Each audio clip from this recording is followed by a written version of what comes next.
Bismillahirrahmanirrahim. Alhamdulillahirabbil alamin.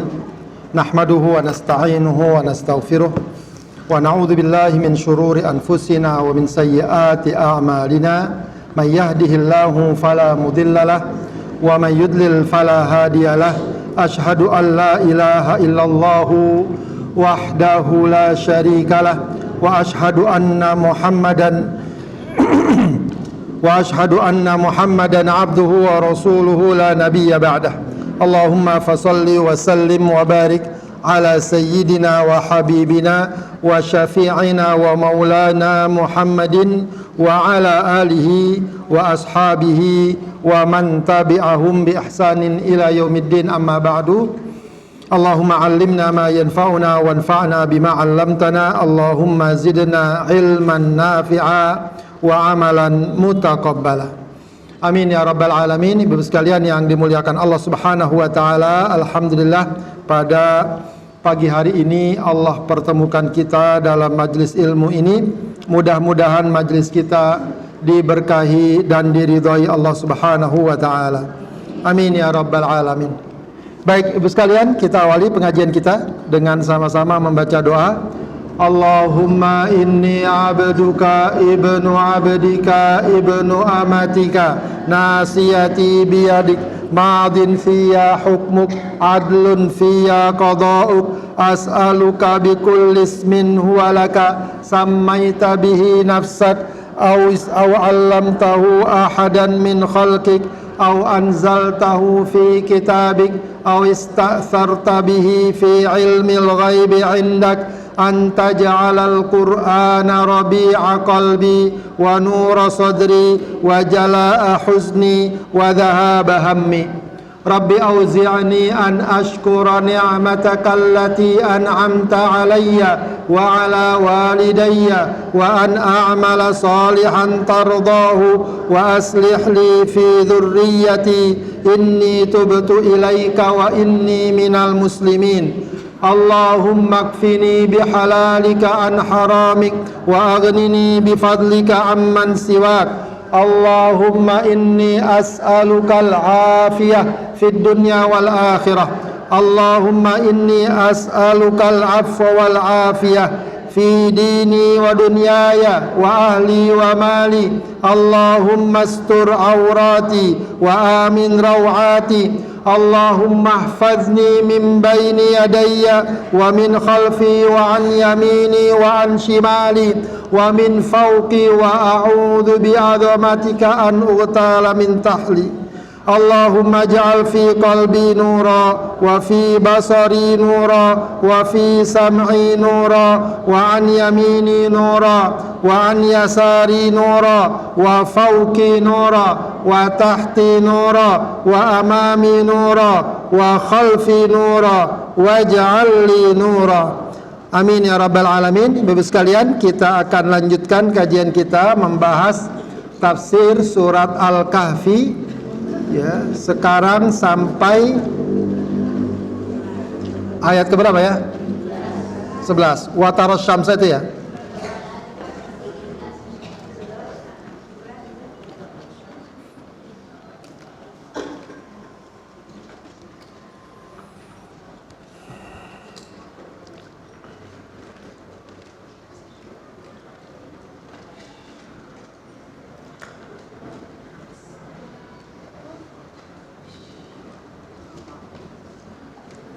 Baik. A'udzu billahi minasy syaithanir rajim. Bismillahirrahmanirrahim. Wa taras syamsa idza tala'at tazawaru an kahfihim dzatal yamin wa idza gharabat taqriduhum dzatas shimal wa hum fi fajwatin min dzalika min ayatillah may yahdillahu fahuwal muhtad wa may yudlil falan tajida lahu waliyam mursyida. Ya, jadi ayat ini merupakan kelanjutan dari kisah sebelumnya terkait dengan Ashabul Kahfi. Jadi mereka karena kaumnya dan bahkan rajanya telah menyimpang dari keimanan kepada Allah, bahkan memaksa rakyatnya untuk menyembah selain Allah, menyembah berhala, Mereka-mereka ini para pemuda yang mendapatkan hidayah, yang sangat menjaga keimanannya, ya, karena meyakini bahwa keimanan kepada Allah adalah, ya, asas keselamatan dan kenikmatan yang paling besar. Ya, untuk itu mereka, ya, rela, ya, atau bahkan siap menanggung resiko.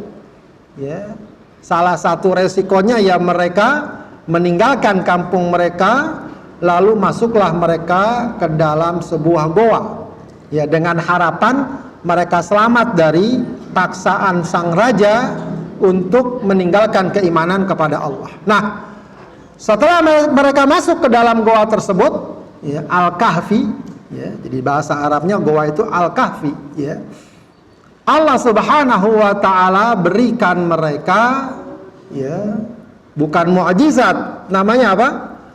Karomah, ya, kejadian luar biasa. Jadi kalau kejadian luar biasa yang dialami oleh seorang nabi namanya mukjizat. Kalau dialami oleh orang soleh bukan nabi namanya karomah. Ya, namanya karomah. Nah, ayat ini menunjukkan adanya karomah tersebut. Ya. Cuma memang untuk membicarakan karomah ini, ya tentu saja harus memiliki sumber dan data yang valid, ya. Tidak sekedar orang ngomong, oh dia bisa terbang, oh dia bisa ke sana. Ya. Itu bisa benar, bisa salah. Tapi kalau bersumber misalnya dari orang yang kita percaya, dari ulama, dari orang yang pembicaraannya kita akui selama ini bukan pendusta dan lain sebagainya, bisa kita terima, bisa juga tidak, selagi tidak bersumber dari Al-Quran dan hadis. Ya. Tapi tentu saja, ya, tidak sampai dengan catatan tidak sampai bertentangan dengan ketentuan syariat. Baik. Nah, mereka bersembunyi di dalam goa, dan kemudian di goa itu Allah Subhanahu wa ta'ala berikan karomah berupa apa? Tidur pulas selama berapa lama? 309 tahun. Nanti dijelaskan dalam ayat berikutnya. Nah, selama tidur itu, ya, bukan berarti udah tidur selesai, tidak. Akan tampak bagaimana Allah Subhanahu wa ta'ala menjaga mereka, bagaimana Allah Subhanahu wa ta'ala, ya, mengasihi mereka, sebab mereka adalah hambanya yang sudah berupaya untuk menjaga keimanannya kepada Allah Subhanahu wa ta'ala. Ya, maka dikatakan di sini Allah Subhanahu wa ta'ala berfirman, wa taras syamsa, dan kamu ketahui, kamu lihat asy-syamsa, matahari, idza tala'at, ya, jika matahari terbit, tazawara an kahfihim. Ya, tazawara itu dalam tafsir Al-Jalalain dikatakan tamilu, ya, condong atau meleset, ya. Maksudnya tidak sampai kena sinarnya. An kahfihim, dari goa mereka, ya. Jadi ada yang mengatakan, jadi dia sinarnya tidak mengenai goa tersebut, ya, bisa karena Allah Subhanahu wa ta'ala memang kehendaki. Ya, ada juga yang mengatakan sinarnya masuk ke dalam goa tapi tidak kena mereka ashabul kahfi, ya, sehingga mereka tidak kepanasan, tidak terganggu tidurnya. Ya, zatal yamin, ya, dari sisi kanannya. Wa idza gharabat, ya, jadi ini goa, ini matahari terbit, ya, sinarnya tidak mengenai goa, atau kalau dia masuk tidak mengenai ashabul kahfi, ya, jadi dari sisi kanannya. Nanti terbenam, ya, jadi rupanya goa ini dikatakan para ulama dia punya dua pintu, ya, di tengah bukit, dari sebelah sini bisa, dari sebelah situ bisa, gitu, ya. Nah, kemudian ketika dia terbenam, ya, wa idza gharabat taqriduhum dzatas shimal, ketika dia terbenam juga begitu, ya sinarnya itu ke sebelah kirinya. Kalau tadi ketika terbit ke sebelah kanannya. Jadi nggak kena langsung, ya, tidak kena langsung. Ya mungkin efek sinarnya ada, ya karena juga manusia butuh matahari. Begitu ya. Itu maknanya adalah Allah menjaga mereka, Allah melindungi mereka, Allah mengasihi mereka ketika mereka tidur. Allah kehendaki ya alam ya atau hambanya ya, berupa matahari ya, itu menyinari mereka tapi tidak mengenai tubuh mereka sehingga tidak ya mengganggu atau menyakiti mereka. Wahum fi fajwatin minhu, dan mereka di goa itu fajwah muttasa ya, jadi dikatakan goanya ini lapang ya, sehingga mereka nyaman tidurnya ya. Lapang juga artinya ya bisa jadi mananya oksigennya gampang gitu ya, keluar masuknya, mereka mudah bernapas dan seterusnya. Ya dikatakan di sini yanaluhum bardarrih wa nasimiha wa nasimiha ya. Ya, jadi mereka masih merasakan sepoi-sepoi angin. Ya udah di goa ada anginnya, matahari sinarnya nggak panas. Kira-kira gimana tuh? Enak nggak pulasnya? Enak.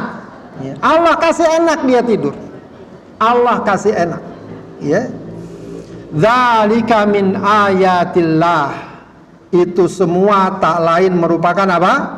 Tanda-tanda kebesaran Allah. Ai dalaili qudratihi. Ya. Petunjuk kekuasaan Allah Subhanahu wa ta'ala ya, jadi semua itu terjadi enggak begitu saja ya, semuanya terjadi memang karena Allah kehendaki, karena Allah maha kuasa dan dia dapat melakukan apa saja yang dia kehendaki. Dan dalam hal ini Allah berkehendak melindungi ashabul kahfi, mereka tidur nyenyak di dalam, tidak terganggu ini itu dan seterusnya. Ya, bahkan matahari pun juga tidak sampai menyengat mereka, tidak membangunkan mereka, tidak membakar mereka dan seterusnya. Ya, kemudian juga lapang, ya, apa namanya, tempatnya, udaranya cukup, oksigennya cukup, ya. Itu semua tak lain merupakan tanda-tanda kebesaran Allah Subhanahu wa ta'ala. Ya, kalau sudah Allah berkehendak, semuanya akan Allah atur dan Allah buat ya sebagaimana kehendaknya. Kemudian Allah tutup ayat ini dengan sebuah kaidah yang penting. May yahdillahu fahuwal muhtad wa may yudlil falan tajidalahu waliyam mursyida. Siapa yang Allah berikan hidayah fahuwal muhtadi, fahuwal muhtad ya, maka dia adalah orang yang mendapatkan hidayah. Wa may yudlil, siapa yang Allah sesatkan, falan tajidalahu ya, maka dia atau engkau tidak akan mendapatkan untuknya waliyam mursyida, pelindung, penolong yang akan memberikannya petunjuk. Ya, ini menegaskan lagi bahwa hidayah itu dari Allah. Tapi bukan berarti hidayah dari Allah kita diam menunggu. Tidak. Kita harus juga berusaha minimal apa? Berdoa, minta terus sama Allah. Maka permintaan yang sangat penting, yang sangat besar, bahkan ini sudah menjadi bagian dari ibadah kita adalah minta dan mohon hidayah kepada Allah. Ya, kita baca dalam surat Al-Fatihah, ihdinas siratal mustaqim. Ya, maka penting banget kita yakini dan sadari betapa hidayah Allah itu sangat penting. Kita berdoa, kita belajar, kita dekati para ulama, dekati orang soleh. Ya, itu semua sebenarnya cara dan jalan agar kita mendapatkan hidayah Allah. Ya. Sebab kalau sudah seseorang mendapatkan hidayah Allah, ya, kata Allah, dia adalah orang yang mendapatkan petunjuk. Tapi kalau dia tidak mendapatkan hidayah Allah, ya, meskipun di sini dikatakan kalau Allah sesatkan, ya, itu bahasa ringkasnya.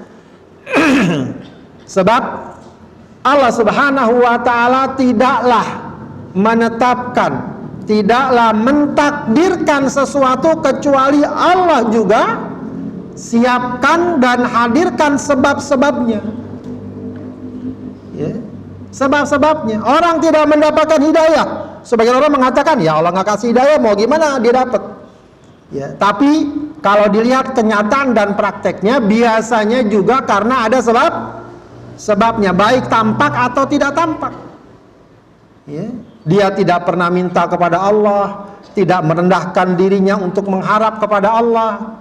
Dia tidak mau membina dirinya, dia tidak mau mendekati orang soleh, justru bergaul dengan orang-orang yang jauh dari ajaran Allah, ya.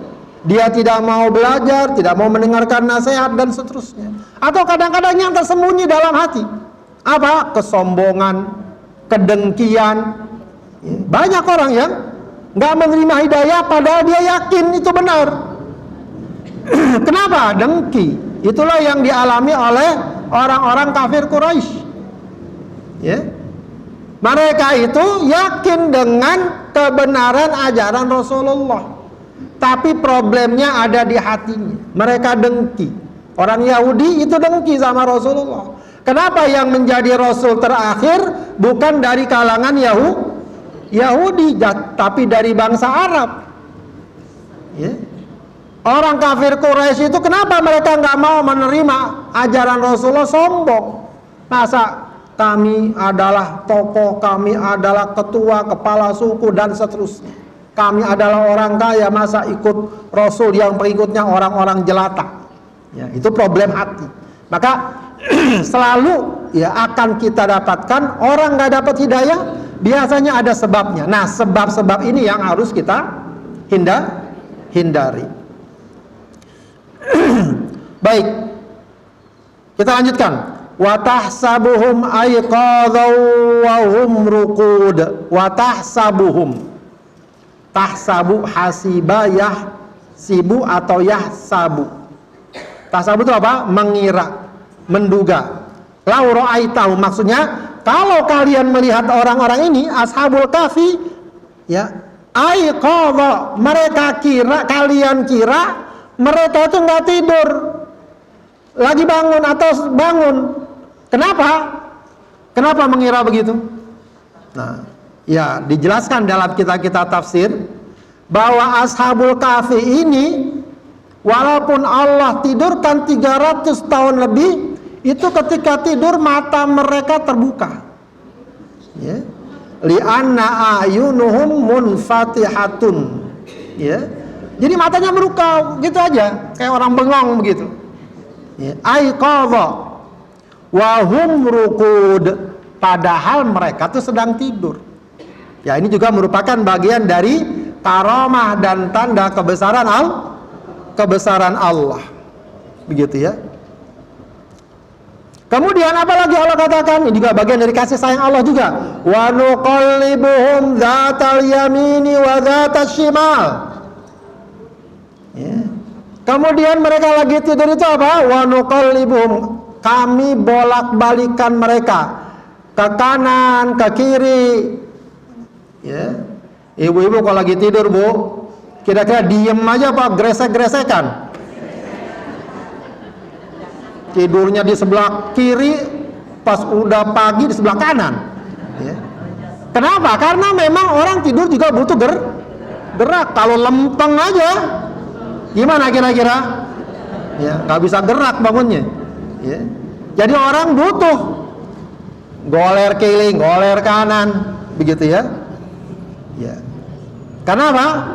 Tidur itu butuh kayak gitu juga. Maka Allah karena sayangnya ashabul kahfi ini, wa nuqallibuhum dzatal yamin, ya, dibalikkan ke kanan, wa dzatas shimal, dibalikkan ke kiri. Di sini dikatakan di Allah taqulul ardu luhumahum, agar daging mereka tidak dimakan bumi. Maksudnya agar ya tidak rusak tubuh mereka. Ya, kok tidur begitu seharian, jangankan bertahun-tahun, Sehari aja tidur lurus saja nggak gerak-gerak, ya, nggak usah sehari ya, semalaman ya, nggak enak, ya, nggak enak, ya. Baik, ya. Baik. Kemudian wa nuqallibuhum dzatal yamini wa dzatal shimal. Ya, jadi Allah gerak-gerakan itu. Ada yang mengatakan seminggu sekali Allah gerakannya, itu kan tahunan gitu ya. Kemudian wa kalbuhum basitun dira'ai. Sementara anjingnya, jadi mereka ini berangkat sana bersama anjing. Jadi memang Bu, penting dipahami, anjing itu memang najis menurut jumhur para ulama. Tapi bukan berarti anjing itu harus dimusuhi. Jadi jangan sampai wah najis langsung ditimpuk, dibegal, di apa, tidak. Tetap dia adalah binatang yang layak untuk dijaga, dikasihani. Ya, bahkan ada riwayat yang sangat masyhur, seseorang yang mendapatkan ampunan Allah karena dia memberikan minum seekor anjing yang kehausan. Ya, jadi jangan sampai dipahami oh ada anjing langsung gimana cara ditembak atau apa, salah. Ya, itu nggak boleh begitu ya. Bahkan ya, boleh anjing itu dibolehkan. Orang melihara anjing untuk apa? Untuk menjaga. Ya, kalau zaman dulu ternak, kebun apa, ya. Atau juga berburu. Jadi boleh berburu pakai anjing. Ya, cuma sekarang mungkin orang udah jarang ya. Tapi ada syaratnya, anjingnya pintar. Ya, kalau disuruh berangkat, disuruh balik. Ya, terus kalau dapat buruannya, karena udah dilatih nggak dimakan, dikasih ke tuannya. Ya, kalau dimakan, oh berarti anjingnya belum sekolah dia.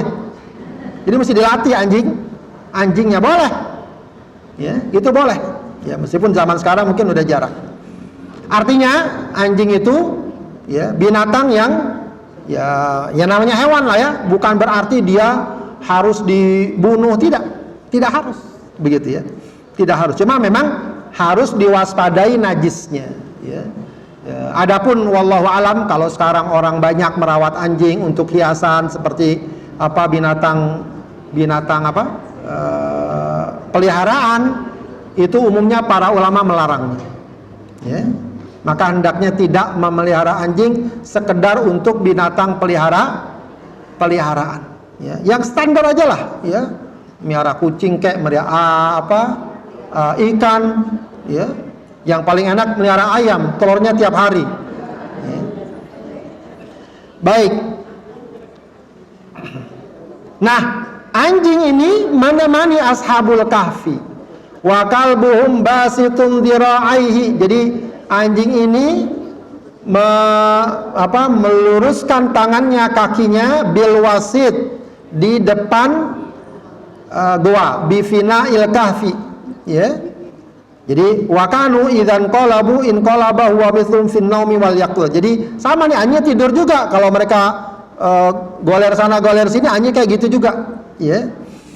Baik, lawit tala'ta alaihim lawallaita minhum firara wa lamulita minhum ru'ba. Kata Allah, kalau kamu lihat mereka,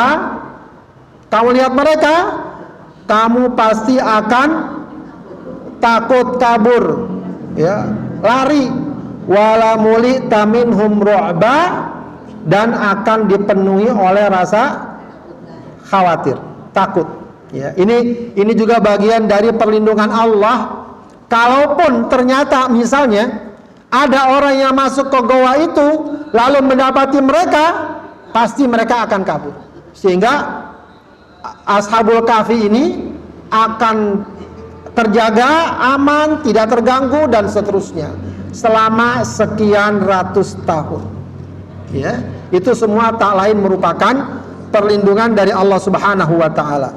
Kemudian Allah katakan wa kadzalika ba'atsnahum, dan demikianlah kama fa'alna bihim ma dzakarna, ba'atsnahum aiqadnahum, maka pada waktu yang Allah tentukan, kata Allah ba'atsnahum, kami bangkitkan mereka.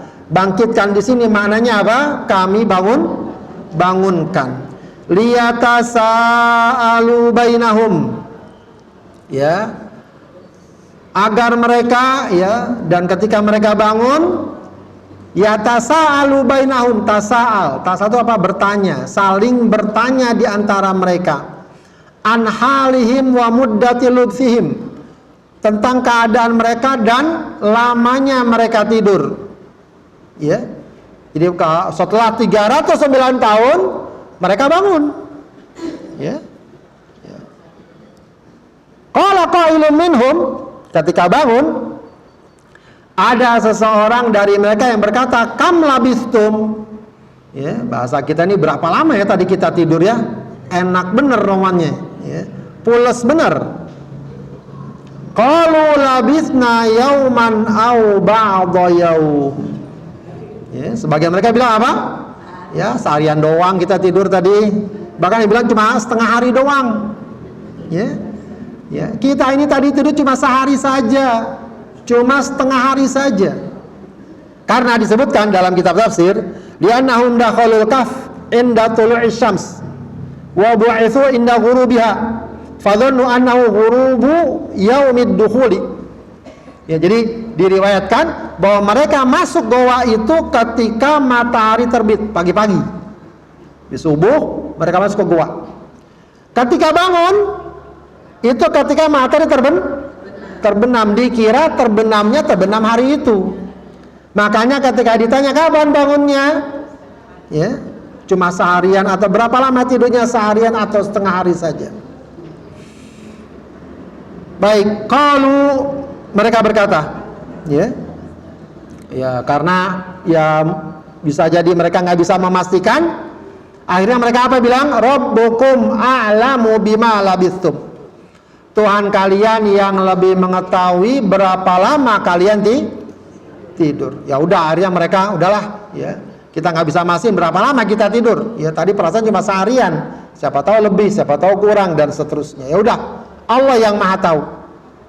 Maka kemudian di antara mereka mengatakan, faba'atsu ahadakum biwarikikum hadhi ilal Madinah. Ya.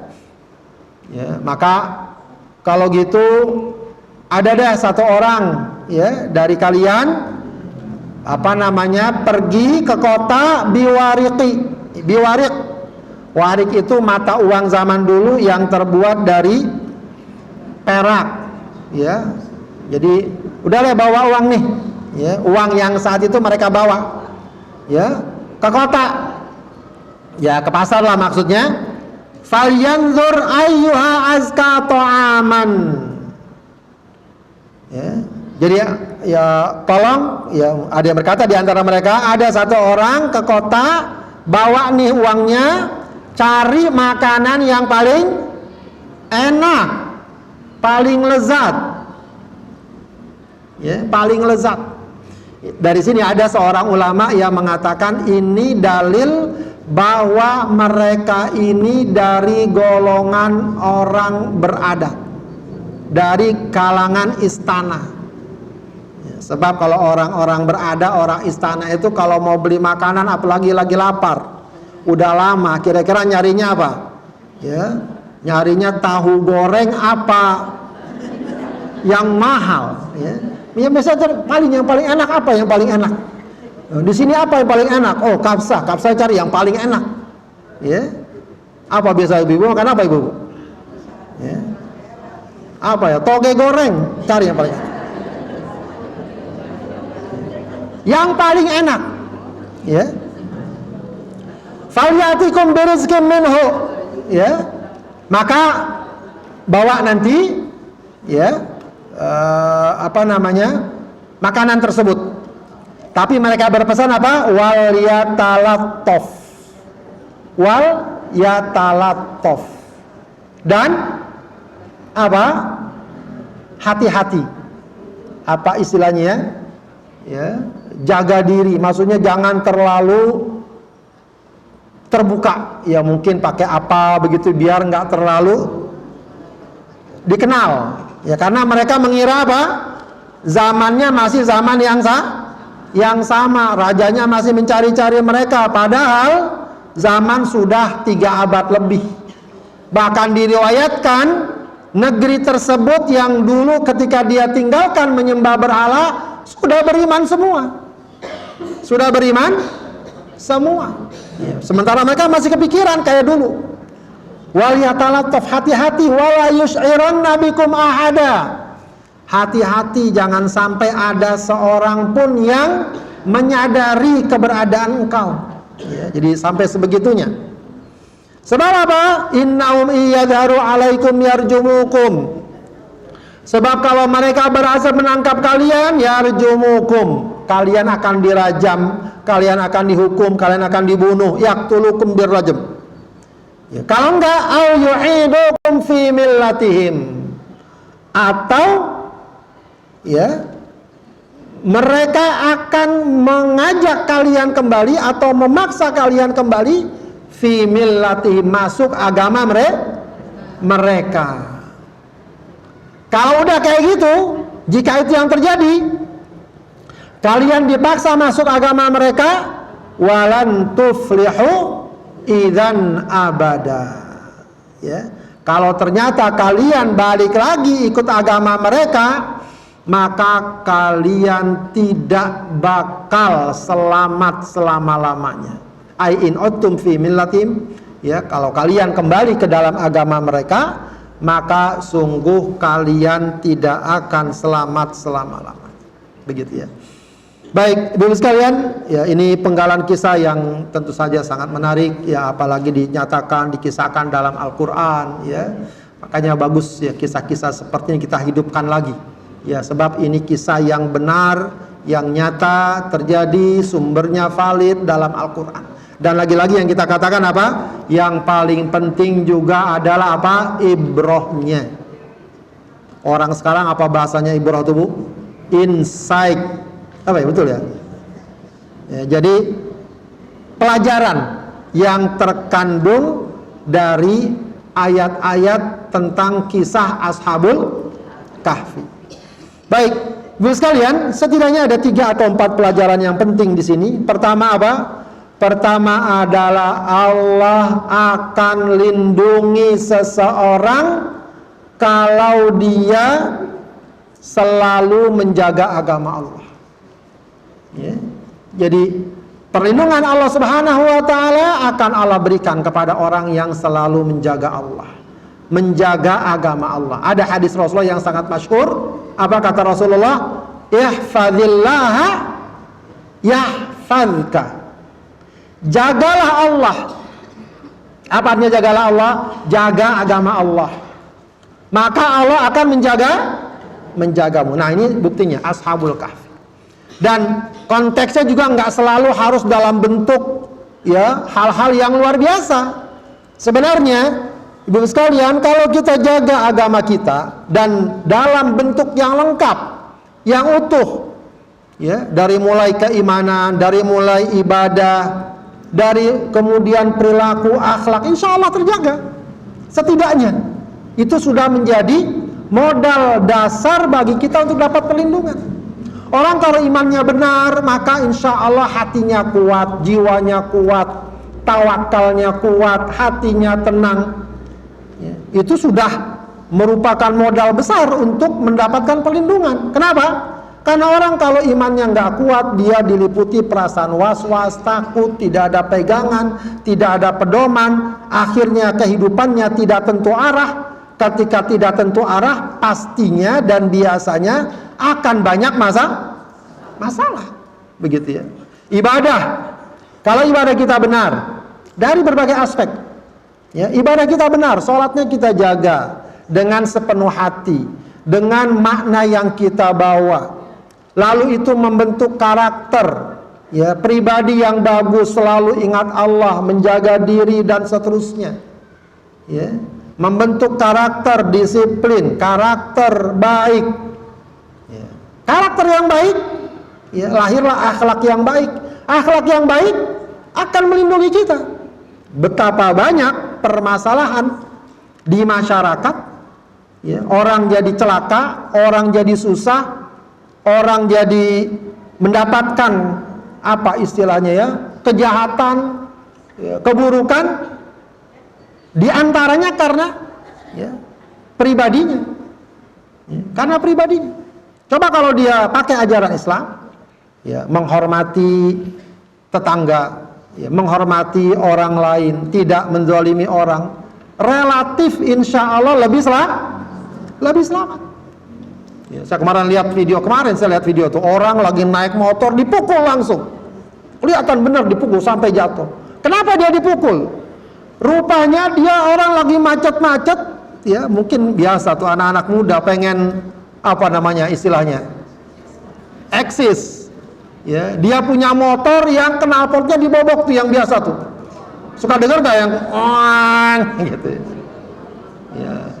Nah, dia lagi macet-macet gitu mungkin ya, untuk menarik perhatian. Dia kencang-kencang tuh, ada 2 orang. Ya, orang mungkin kesel atau apa. Yang satu nggak pakai ngomong orang tuh, badannya gede langsung ditonjok jatuh dia. Kata netizennya rasain gitu ya. Artinya seringkali keburukan yang menimpa kita itu diawali oleh perbuatan-perbuatan buruk kita. Kenapa ada perbuatan buruk? Kita nggak pakai agama, kita nggak pakai ajaran Islam. Maka pakai ajaran Islam. Ya, semuanya, jangan sebagiannya. Ya, insya Allah Allah akan jaga kita. Ya. Ya tentu saja kita banyak berdoa dan lain sebagainya. Jadi Ashabul Kahfi ini mengajarkan kepada kita bahwa kalau kita jaga agama Allah, Allah akan jaga kita. Kalau sewaktu-waktu terjadi musibah, bencana atau apa, maka kita yakini tetap Allah Maha sayang sama kita. Di balik itu bisa jadi ada hikmah yang sangat besar.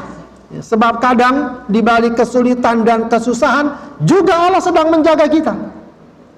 Allah menjaga kita. Ya. Dengan apa? Dengan kita terhalang dari sesuatu bisa jadi menghalangi kita dari musibah atau kerugian yang lebih besar. Baik, itu pelajaran pertama. Pelajaran kedua, Ibu sekalian, ya, adalah bahwa Allah Subhanahu wa Ta'ala dalam kehidupan ini menghadirkan apa yang namanya sebab akibat. Jadi walaupun di sini ada karomah, tapi tetap Allah carikan ya sebab-sebabnya. Tadi ya, matahari tidak sampai menimpa langsung tubuhnya. Dia dijaga di dalam goa yang lapang, udara yang cukup, ya bahasa sekarang ventilasi udaranya bagus, sirkulasinya bagus. Begitu ya, mereka pun dibolak-balikan dalam tidurnya sehingga tidak mengganggu tubuhnya. Itu maknanya apa? Maknanya Allah berlakukan dalam kehidupan alam ini ada hukum sebab akibat. Maka seberapapun kita beriman dan taat kepada Allah, jangan lupakan aspek sebab akibat. Ya, jadi bukan berarti udah kalau kita beriman selesai urusan, diem aja. Ya, pengen makan, aduh lapar banget ya. Kalau diem aja kira-kira bisa makan nggak? Ya, nggak bisa. Paling nggak dia ke dapur, dia bikin masak atau dia keluar beli makanan. Ya, cari sebabnya. Ya, cari sebab, itu bagian dari ikhtiar kita. Nanti selebihnya Allah yang akan menentukan. Ya, maka berlakukan sebab akibat dalam kehidupan kita itu bagian dari ikhtiar dan usaha yang kalau kita niatkan karena Allah akan mendapatkan kebaikan. Baik, pelajaran berikutnya, Bu sekalian, dari seekor anjing kita bisa belajar. Anjing ini disebut dalam Al-Qur'an. Ya. Dari dulu hingga sekarang namanya disebut ya seekor anjing yang tadi ya kata mayoritas para ulama najis, tapi dia tetap mendapatkan kemuliaan. Kenapa? Karena menemani dan membersamai orang-orang mulia, orang-orang yang baik, orang-orang yang soleh. Ya, itu banyak para ulama mengatakan dari sini ya, maka senangi atau biasakan kita berkumpul, berhimpun dengan orang-orang yang baik, orang-orang yang soleh. Setidaknya kalau kata Rasulullah apa? Ibarat penjual minyak wangi. Ya, kadang-kadang kan sebagian kita ya bukan kita lah, saya lah. Datang minyak wangi, beli kagak? Bang, bisa diolesin nggak bang? Ya. Mayan lah, dapat wanginya. Ya. Minimal dapat wanginya, kalaupun tidak membelinya. Ya. Maka kata Al-Imam Asy-Syafi'i rahimahullah, ya, aku senang orang-orang soleh ini, saking tawadunya Imam Syafi'i. Uhibbus solihina walastu minhum. Aku senang orang soleh walaupun aku bukan bagian dari mereka. Imam Syafi'i ngomong kayak gitu, ya. Apalagi kita, ya. Dia bilang apa? Saya bukan bagian dari orang soleh, ya. Apalagi kita, ya. Maksudnya itu bagian dari ketawaduan mereka. Kenapa kata Imam Syafi'i?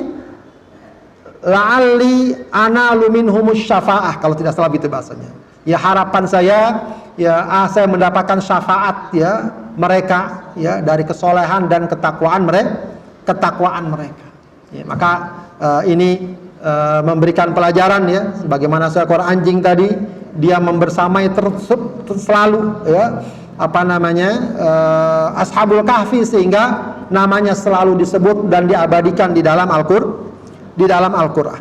Kemudian yang terakhir, Ibu-ibu sekalian, ya, terkait dengan ayat yang kita baca bagian terakhir, ya, ketika mereka takut, ya, ditangkap, ya, itu yang paling mereka takutkan bukan soal ditangkap atau tidak, tapi yang paling mereka takutkan apa?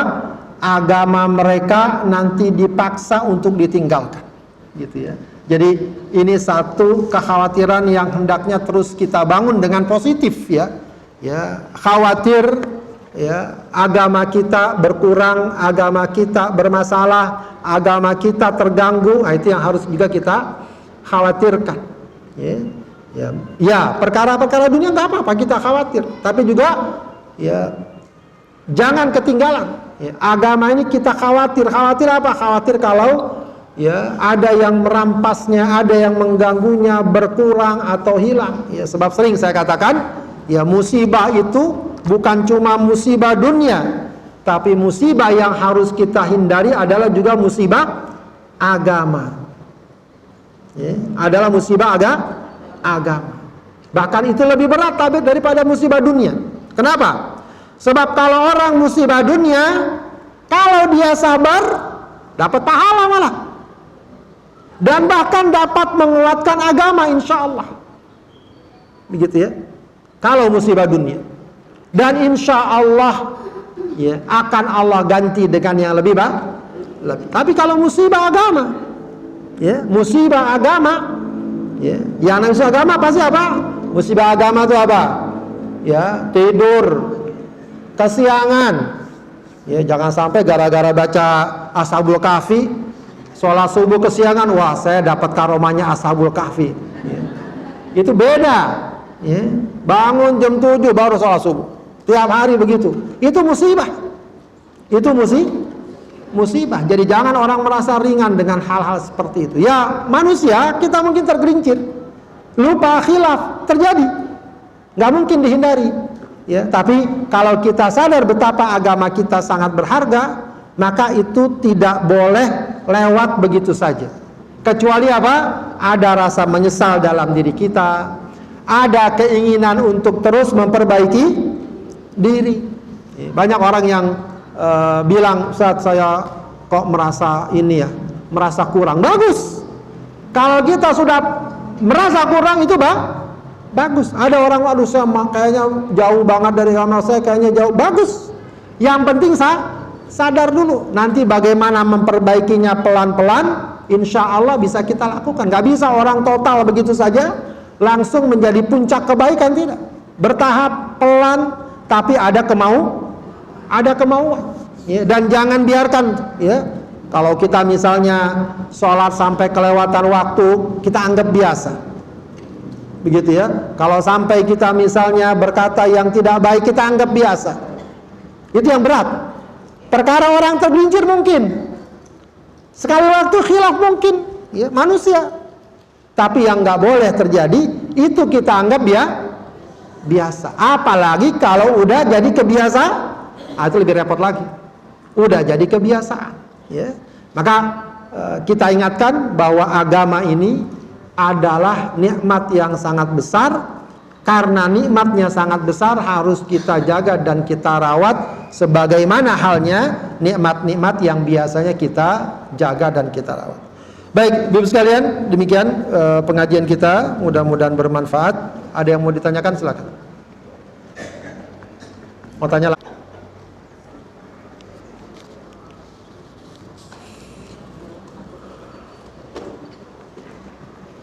Baik, Pak Ustadz, apa ada yang namanya sholat hadiah buat orang tua yang sudah meninggal? Wallahu alam, kalau sifatnya langsung nama sholat atau sholat tersebut, saya belum melihat ada petunjuk baik dari hadis atau kaul para ulama. Sholat hadiah untuk orang tua. Yang ada, ibu sekalian, kita bisa sholat, lalu kita doakan orang tua dengan bertawassul dengan ibadah yang kita lakukan. Kita habis sholat tahajud, sholat witir, sholat duha, kita bilang, ya Allah, saya baru saja sholat tahajud, saya bertawassul dengan amal soleh saya ini kepadamu ya Allah, ampunilah orang tua saya. Boleh. Itu namanya tawassul dengan amal soleh. Intinya sih doa. Maksudnya apa? Doa kita itu jadi ada penguatnya. Ya, jadi ada penguatnya. Ya Allah, saya baru saja sedekah, saya baru saja hadir majelis taklim, maka saya mohon kepadamu dengan amal yang saya lakukan, ya kalau orang tua kita sakit, sembuhkan orang tua saya. Kalau orang tua kita sudah wafat, ya Allah lapangkan kuburnya. Itu lebih jelas dan lebih nyata. Wallahu a'lam. Yang ada yang sifatnya hadiah, ya meskipun memang ini bagian khilaf ya, tapi yang cukup kuat kalau kita ingin memberikan hadiah orang tua yang sudah meninggal, itu yang paling kuat adalah pertama berdoa, kedua bersedekah. Boleh kita bersedekah, kita niatkan untuk orang tua. Itu ada riwayat dan hadisnya. Wallahu a'lam. Yang lain, sholat sunnah atau juga Al-Quran kita hadiahkan, ada sebagian ulama yang membolehkan, ya, yang mengatakan itu bermanfaat. Wallahu a'lam.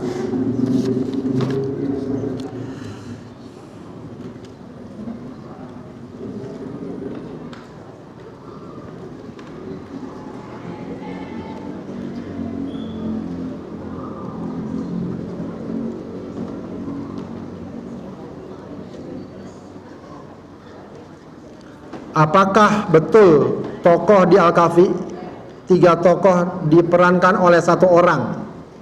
Wallahu a'lam. Beda. Ya, kalau lihat konteksnya beda. Nanti ada kisah Ashabul Kahfi, ada Zulkarnain, ada kisah Khidir, ya. Masing-masing tidak. Ya, tokohnya tokoh yang berbeda di zaman yang berbeda. Ya. Cerita di baliknya pun berbeda. Wallahu a'lam. Bila sholat tarawih di masjid yang menjalankan 22 rakaat, afdolkah sholat kita bila menyelesaikan lebih dulu? Kurang afdol. Ya, kurang afdol. Kalau sudah tarawih di masjid yang 23 rakaat, ikuti sampai tuntas. Sholat tarawih itu salah satu sunnah khususnya adalah apa? Ikut bersama imam sampai selesai. Walaupun kita biasanya 8 rakaat atau 10 rakaat atau 11 rakaat, wah, ternyata masjid ini sholat tarawihnya 23 rakaat, maka tinggal kita nikmati saja, ya. Jadi jangan manyun-manyun, aduh nyesel masuk masjid ini, ya. Saya kira 8 rakaat, nggak taunya 23 rakaat, ya. Jadi itu salah satu, ya kalau bilang boleh sih boleh saja, nggak berdosa insya Allah, tidak berdosa dan tetap dapat pahala, tapi kurang Yang afdol itu adalah ikut sholat bersama imam sampai selesai. Kata Rasulullah, sholat bersama imam sampai selesai, sholat tarawih itu akan dicatat sebagai sholat semalaman. Begitu ya, sholat semalaman. Sama juga, kita biasa sholat 23 rakaat, masuk ke masjid yang sholatnya cuma 11 rakaat. Ya sudah, 11 rakaat saja cukup, selesai bubar. Gak perlu, wah ini 11 rakaat saya mau nambah lagi, tidak. Cukup segitu. Ya, jadi kita ikuti keumuman yang ada, dan ini menjadi satu sikap ya. Ya, mungkin saya ingatkan di majlis ini, ya, saya tidak ingin mengajarkan jamaah itu ya apa istilahnya kekeh dengan pendapatnya, kemudian dia mengabaikan keumuman yang ada, selagi perkara tersebut tidak perkara yang menyimpang secara mendasar. Apalagi perkara-perkara sholat, kita nggak kunut biasanya, lalu ikut imam yang kunut, ikut kunut tidak masalah, dan itu yang lebih baik. Kebalikannya, kita biasa kunut, imamnya nggak kunut, jangan kita kunut, ya, jangan kita kunut. Ya, jadi sedapat mungkin disikapi itu seperti itu, ya, karena itu yang lebih baik menjaga dan seterusnya. Dan itu bukan karangan, itu juga para ulama yang merekomendasi karena akan lebih menciptakan kebersamaan. Itu juga petunjuk Rasulullah, imam diikuti. Ya, imam itu diikuti. Baik. Beda mengucapkan subhanallah dan masya Allah. Betulkah subhanallah diucapkan bila kita melihat suatu kuasa Allah yang kurang baik di mata kita, dan masya Allah untuk hal yang indah baik. Ya. Subhanallah itu ada dua. Pertama, kalau kita melihat takjub dengan kekuasaan Allah. Subhana ma khalaqta hadza batila. Jadi ada kalau orang memperhatikan alam ini. Ada juga subhanallah kalau ada orang yang berbicara tentang Allah itu ada kurang, Allah ada cacat, sebagaimana dikatakan apa? Kalau Allah punya anak, maka kita bilang subhanallah. Apa makna subhanallah? Allah maha suci dari tuduhan buruk orang tersebut. Begitu ya. Jadi kalau ada keterkaguman, boleh subhanallah, sebagaimana ayat Al-Isra, subhanalladzi asra bi'ab, maha suci Allah yang memperjalankan hamba. Karena itu ada peristiwa luar biasa. Begitu ya. Kalau ada sesuatu yang kurang baik di hadapan kita, wallahu alam, ya, apakah kita baca subhanallah atau tidak, ya. Ya, kurang baik itu apa misalnya? Kemaksiatan, ya, kurang tepat juga ya baca subhanallah. Ya, ada bagi orang laki, ada perempuan pakaiannya ketat dibilang subhanallah, agak sulit juga itu ya. Istighfar itu mah pantasnya ya. Astagfirullah. Astagfirullah begini, astagfirullah. Sambil ngelihat, nggak boleh. Astagfirullahnya nunduk ya. Kalau masya Allah, nah ini memang agak ini. Kalau masya Allah itu sebenarnya adalah untuk sesuatu nikmat dan kebaikan, bukan keburukan. Ya, ya, masya Allah misalnya apa? Kita lihat teman kita jilbabnya baru beli, kita bilang apa? Masya Allah. Tambah lagi bagus, masya Allah, tabarakallah. Jadi masya Allah itu kalau kita melihat sesuatu yang bagus atau suatu nikmat yang ada, ya, suatu nikmat yang ada. Baik, kalau soal keburukan ini nanti bisa, ya, terkait apakah keburukan kepada kita, ya, kita main keburukan, ya, kita bilang juga bisa qadarullah, ya, la haula wala quwata illa billah dan seterusnya, ya. Wallahu a'lam. Baik, waktu kecil saya diberitahu bahwa kata waliyatalataf paling tengah. Wallahualam, memang ya cukup dikenal ini, bahkan ada tanda merahnya tuh ya. Bisa jadi ya, mungkin nanti bisa dicari referensinya, saya belum bisa memberikan jawaban. Ya, ini cukup masyhur bahwa kata waliyatalataf itu persis di tengah Al-Qur'an. Memang dia di surat Al-Kahfi ya. Al-Kahfi itu juz 15 ya. Ya, kemungkinan ya, tapi ini nanti kita cari lagi. Coba ntar saya cari. Sikap para pemuda di surat Al-Kahfi bisa diimplementasikan dengan kondisi sekarang. Apa maksudnya implementasi? Kita sama-sama ke goa gitu ya? Nggak perlu. Ya, tidak perlu. Kenapa? Karena kecuali kalau di sini dipaksa, kita nggak boleh beriman. Yang beriman ditangkap, disiksa, kecuali kalau dia pindah agama. Itu mungkin. Tapi insya Allah secara umum kita tidak dipaksa. Bahwa ada godaan di sana sini, ya tinggal kita siasati, kita cari, kita ngaji, kita berdakwah dan seterusnya. Mungkin substansinya bisa ya, bahwa kita uzlah itu menghindar Ya, paling tidak kita menghindar dari tempat-tempat maksiat, pergaulan yang buruk, substansinya bisa. Tapi kalau secara secara harfiah, secara zahir begitu saja kita sama-sama ke dalam goa, ya itu tentu bukan begitu. Ya. Mengapa mereka para pemuda tersebut melakukan uzlah? Mengapa mereka tidak berdakwah kepada kaumnya? Ya bisa jadi mereka nggak kuat, nggak berdaya, sebab ini raja yang sudah menentukan, ya sikapnya harus keras dan seterusnya. Ya Rasulullah pun ya juga sempat melakukan hal itu, ya meskipun bukan atau belum sebelum menjadi nabi, karena menghindar, dan juga Rasul bahkan hijrah dan seterusnya. Jadi itu masalah kondisional saja, ya. Ya mungkin saja berdakwah kalau memang tidak ada halangan, tapi bukan lagi berdakwah sekedar beriman saja sudah terancam. Boleh jadi seseorang menghindar, ya. Baik, Ibu sekalian, demikian. Nggak ada pertanyaan lagi ya. Insyaallah mudah-mudahan Allah Subhanahu wa taala berikan kita kemudahan, keberkahan dan kekuatan, ya. Sekarang kita sudah berada di akhir bulan Rajab, ya. Ya, dikit lagi besok atau lusa kita akan masuk bulan Sya'ban. Ya, berarti harus sudah ditingkatkan lagi. Ya, puasanya, sholatnya, zikirnya. Ya, karena sering saya katakan bulan Rajab itu bulan apa? Bulan apa, Bu?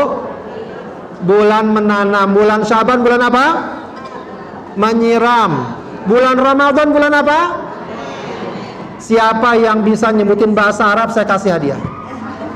Bulan Rajab bulan menanam, bulan Sya'ban bulan menyiram, bulan Ramadan bulan panen. Siapa yang bisa bahasa Arabnya? Nggak bisa juga. Ini ada hadiah dari panitia.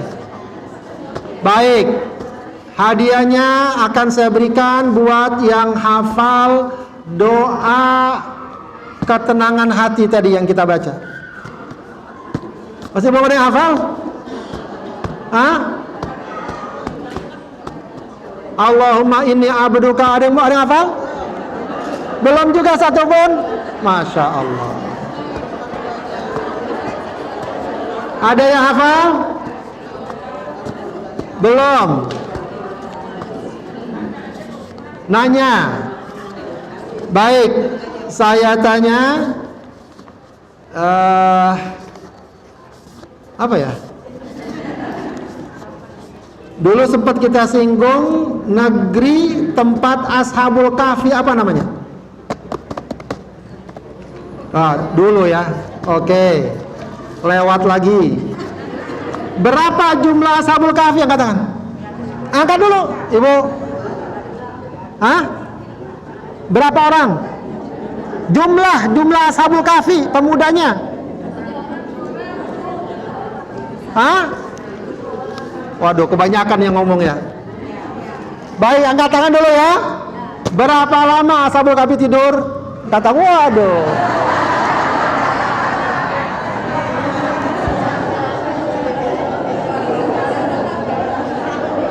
Kemudahan semua jawab. Kesusahan nggak ada yang jawab. Baik. Surat Al-Kahfi surat keberapa? Angkat tangan. Berapa? Berapa, Bu? 18. Dah biar cepet, Ibu. 18. Suara dulu. Itu untungnya di depan jadi kelihatan duluan. Baik, sekalian, kita tutup dengan khatmul Quran. Allahumma arhamna bil Quran waj'alhu lana imaman wa nura wa hudan wa rahmah. Allahumma dhakkirna minhu ma nasina wa 'allimna minhu ma jahilna warzuqna tilawatahu ana al-laili wa atrafan nahar waj'alhu lana hujjatan ya rabbal alamin. Astaghfirullahaladzim, astaghfirullahaladzim, astaghfirullahaladzim. Hamdan yuwafi ni'amahu wa yukafi'u mazidah. Ya Rabbana wa ilahana lakal hamdu wa lakas syukru kama yanbaghi li jalali wajhika wa azimi sultanik.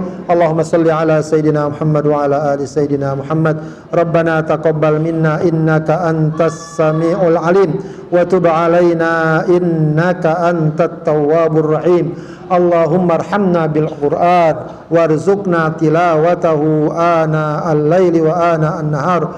Allahumma ij'alna wa ahlana wa dhurriyyatana min ahli al-Qur'an ahlika wa khasatika ya rabbal alamin. Allahumma ij'alil Qur'ana syafi'an lana, Allahumma ij'alil Qur'ana hujjatan lana la hujjatan alaina.